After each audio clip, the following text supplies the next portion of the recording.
10ನೇ ತರಗತಿ ಗಣಿತ ಅಧ್ಯಾಯ 2 polynomials chapter 2 ಬಹುಪದೋಕ್ತಿಗಳು.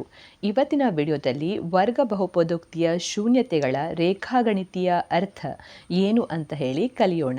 Geometrical meaning of zero of quadratic polynomial.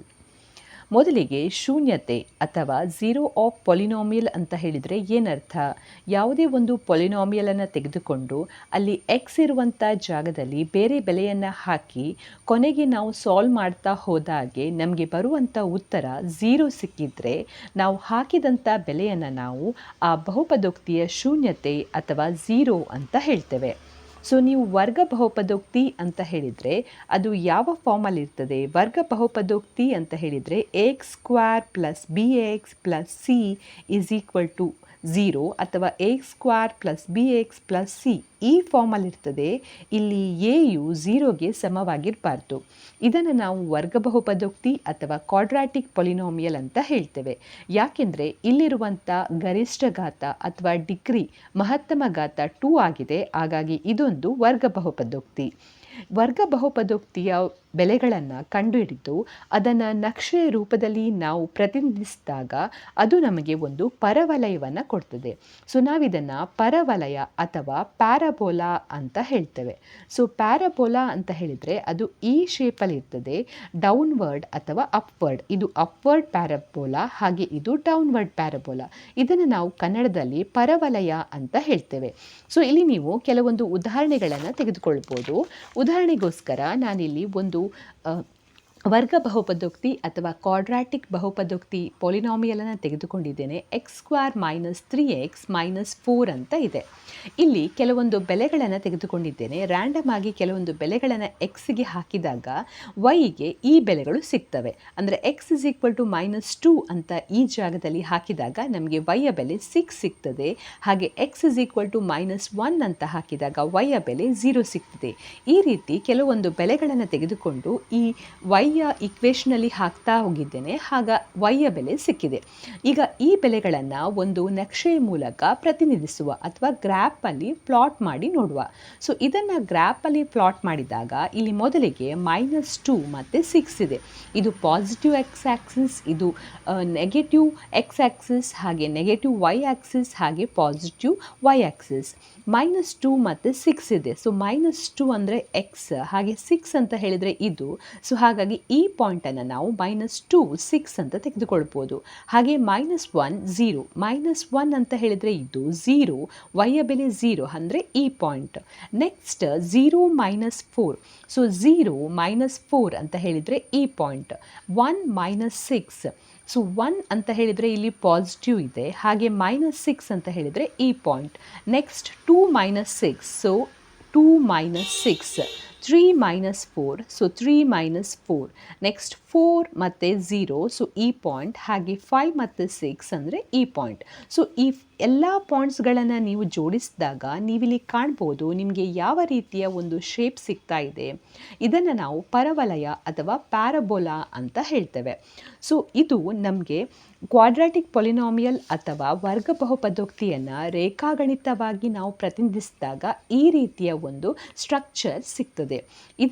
ಇದರ ಮೂಲಕ ನಾವು ಝೀರೋ ಆಫ್ ಕ್ವಾಡ್ರಾಟಿಕ್ ಪೊಲಿನಾಮಿಯಲ್ ಅಥವಾ ವರ್ಗ ಬಹುಪದೋಕ್ತಿಯ ಶೂನ್ಯತೆಯನ್ನು ಕಂಡುಹಿಡಿಯಬಹುದು. ಹೇಗೆ ಅಂತ ಹೇಳಿದರೆ, ಎಷ್ಟು ಸಲ ಯಾವುದೆಲ್ಲ ಪಾಯಿಂಟ್ಸಲ್ಲಿ ಎಕ್ಸ್ ಆಕ್ಸಿಸನ್ನು ಟಚ್ ಮಾಡ್ತಾ ಇದೆ ಈ ಪ್ಯಾರಬೋಲಾ ಅಥವಾ ಪರವಲಯ, ಅದನ್ನು ಹೊಂದಿಕೊಂಡು ನಾವು ಈ ಪರ್ಟಿಕ್ಯುಲರ್ ವರ್ಗ ಬಹುಪದೋಕ್ತಿ ಅಥವಾ ಕ್ವಾಡ್ರಾಟಿಕ್ ಪೊಲಿನಾಮಿಯಲ್ನ ಝೀರೋವನ್ನು ಫೈಂಡ್ ಔಟ್ ಮಾಡ್ಬೋದು. ಈಗ ಉದಾಹರಣೆಗೆ ಇಲ್ಲಿರುವಂಥ ಈ ಎಕ್ಸಾಂಪಲಲ್ಲಿ ಈ ನಕ್ಷೆಯಲ್ಲಿ ನೀವಿಲ್ಲಿ ಕಾಣ್ಬೋದು -1, 0 ಇದೆ. -1, 0 ಎನ್ನುವಂಥ ಪಾಯಿಂಟ್ ಎಕ್ಸ್ ಆಕ್ಸಿಸನ್ನು ಟಚ್ ಮಾಡ್ತಾ ಇದೆ. ಹಾಗೆ ಇಲ್ಲಿ ಇನ್ನೊಂದು ಪಾಯಿಂಟ್ 4, 0 ಇದೆ. ಈ 4 ಎನ್ನುವಂಥ ಪಾಯಿಂಟ್ 4, 0 ಎನ್ನುವಂಥ ಪಾಯಿಂಟ್ ಕೂಡ ಎಕ್ಸ್ ಆಕ್ಸಿಸನ್ನು ಟಚ್ ಮಾಡ್ತಾ ಇದೆ. ಅಂದರೆ ಈ ಎರಡು ಬೆಲೆಗಳು ಬೆಲೆಗಳು ಈ ಕ್ವಾಡ್ರಾಟಿಕ್ ಪೊಲಿನಾಮಿಯಲ್ ಯಾವುದಿದೆ, ನಾವು ಎಕ್ಸಾಂಪಲಲ್ಲಿ ಯಾವ್ದು ತೆಗೆದುಕೊಂಡಿದ್ದೇವೆ, y is equal to x square minus 3x minus 4 ಅಂತ ತೆಗೆದುಕೊಂಡಿದ್ದೇವೆ. ಈ ಕ್ವಾಡ್ರಾಟಿಕ್ ಪೊಲಿನಾಮಿಯಲ್ನ 0 ಆಗಿದೆ ಅಥವಾ ಶೂನ್ಯತೆ ಆಗಿದೆ ಅಂತ ನಾವಿಲ್ಲಿ ಹೇಳ್ಬೋದು. ಉದಾಹರಣೆಗೆ ಈಗ -1,0 ಈ ಬೆಲೆಯನ್ನು ಇಲ್ಲಿ ಹಾಕಿ. ಈಗ y ಇಸ್ ಈಕ್ವಲ್ ಟು ಎಕ್ಸನ್ನು ನಾನು -1 ಅಂತ ತೆಗೆದುಕೊಳ್ತಾ ಇದ್ದೀನಿ. So -1 whole square 3 into -1 -4. So ಇಲ್ಲಿ 1 ಇಂಟು 1 ಅಂದರೆ 1, next minus minus plus, so ಇಲ್ಲಿ +3 ಸಿಗ್ತಾ ಇದೆ -4. ಸೊ 4 - 4 ಅಂತ ಹೇಳಿದರೆ ನಮಗೆ 0 ಎನ್ನುವಂಥ ಉತ್ತರ ಸಿಗ್ತದೆ. ಹಾಗಾಗಿ ಇದು ಕೂಡ ಒಂದು ಈ ಬಹುಪದೋಕ್ತಿಯ ಶೂನ್ಯತೆ ಅಥವಾ 0 ಅಂತ ನಾವು ಹೇಳ್ಬೋದು, 0 ಆಫ್ ಪೊಲಿನಾಮಿಯಲ್ ಅಂತ ಹೇಳ್ಬೋದು. ಅದೇ ರೀತಿ 4,0 ಇದೆ. ಈ 4,0ವನ್ನು ಇದೇ ಇಕ್ವೇಷನಲ್ಲಿ ಹಾಕಿ ನೋಡಿ. X square minus 3x minus 4 ಅಂತ ಇದೆ. ಸೊ ಇಲ್ಲಿ ಎಕ್ಸ್ನ ಜಾಗದಲ್ಲಿ 4ಅನ್ನು ಹಾಕ್ತಾ ಇದ್ದೇನೆ. So 4 square 3 into 4 minus 4 square ಅಂತ ಹೇಳಿದರೆ 16. So 3 into 4 12 minus 4. So 16 minus 12 minus 4 ಅಂತ ಹೇಳಿದರೆ -16. ಸೊ ಇದು ಕೂಡ ನಿಮಗೆ 0ವನ್ನು ಕೊಡ್ತದೆ.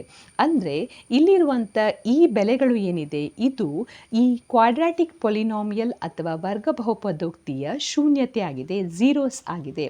ಸೊ ಯಾವಾಗಲೂ ಕೂಡ ವರ್ಗ ಬಹುಪದೋಕ್ತಿಯನ್ನು ನೀವು ತೆಗೆದುಕೊಂಡ್ರೆ ಅದಕ್ಕೆ ಹೆಚ್ಚು ಮ್ಯಾಕ್ಸಿಮಮ್ ಅಂತ ಹೇಳಿದರೆ 2 0 ಆಫ್ ಪೊಲಿನಾಮಿಯಲ್ ಇರ್ತದೆ ಅಥವಾ 2 ಅದರ ಶೂನ್ಯತೆಯನ್ನು ನಾವು ಕಾಣ್ಬೋದು. ಹೆಚ್ಚು ಅಂತ ಹೇಳಿದರೆ ಕೆಲವೊಂದು ಕೇಸಲ್ಲಿ 0 ಕೂಡ ಇರ್ಬೋದು, 1 ಕೂಡ ಇರ್ಬೋದು. ಇಲ್ಲಿ ನಾವು ಕೆಲವೊಂದು ಉದಾಹರಣೆಗಳನ್ನು ತೆಗೆದುಕೊಳ್ಳುವ. ಈ ಎಕ್ಸಾಂಪಲನ್ನು ನೀವು ನೋಡಿದರೆ ಇಲ್ಲಿ ಕೂಡ ಒಂದು ಪರಬಲಯ ಅಥವಾ ಪ್ಯಾರಬೋಲಾ ಇದೆ. ಇದು ಕೂಡ ವರ್ಗ ಬಹುಪದೋಕ್ತಿಯ ಒಂದು ನಕ್ಷೆ. ಇಲ್ಲಿ ಈ ಒಂದು ಪಾಯಿಂಟ್ಸ್ ಮತ್ತು ಈ ಒಂದು ಪಾಯಿಂಟ್ಸಲ್ಲಿ ಈ ನಕ್ಷೆ ಅಥವಾ ಈ ಪರವಲಯ ಅಥವಾ ಪ್ಯಾರಬೋಲಾ ಏನಿದೆ ಟಚ್ ಮಾಡ್ತಾ ಇದೆ. ಅಂದರೆ ಈ ಪೊಲಿನಾಮಿಯಲ್ ಅಥವಾ ಈ ಒಂದು ನಕ್ಷೆಯ ಮೂಲಕ ನಾವಿಲ್ಲಿ ಏನು ಹೇಳ್ಬೋದು, ಇದಕ್ಕೆ ಎಷ್ಟು ಝೀರೋಸ್ ಇದೆ ಅಥವಾ ಎಷ್ಟು ಶೂನ್ಯತೆ ಇದೆ ಅಂತ ಹೇಳ್ಬೋದು. 2 ಶೂನ್ಯತೆ ಇದೆ ಅಂತ ಹೇಳ್ಬೋದು. ಹಾಗೆ ಇಲ್ಲಿ ಕೂಡ ನೀವು ಕಾಣ್ಬೋದು, ಇಲ್ಲಿ 2 ಪಾಯಿಂಟ್ಸನ್ನು ಟಚ್ ಮಾಡ್ತಾ ಇದೆ ಎಕ್ಸ್ ಆಕ್ಸಿಸ್. ಹಾಗಾಗಿ ಇದಕ್ಕೆ ಕೂಡ 2 ಶೂನ್ಯತೆ ಅಥವಾ 2 0 ಆಫ್ ಪೊಲಿನಾಮಿಯಲ್ ಇದೆ. ನೆಕ್ಸ್ಟ್ ಎರಡನೇ ಕೇಸನ್ನು ತೆಗೆದುಕೊಂಡ್ರೆ ಇಲ್ಲಿ ನೀವು ಕಂಡ್ರೆ ಇಲ್ಲಿ ಈ ರೀತಿಯಲ್ಲಿ ಬಂದಿದೆ. ಅಂದರೆ ಎಕ್ಸ್ ಆಕ್ಸಿಸನ್ನು ಒಂದು ಪಾಯಿಂಟಲ್ಲಿ ಟಚ್ ಮಾಡ್ತಾ ಇದೆ. ಹಾಗೆ ಈ ಪ್ಯಾರಬೋಲಾ ಅಥವಾ ಪರವಲಯ ಕೂಡ ಎಕ್ಸ್ ಆಕ್ಸಿಸನ್ನು ಒಂದು ಪಾಯಿಂಟಲ್ಲಿ ಟಚ್ ಮಾಡ್ತಾ ಇದೆ.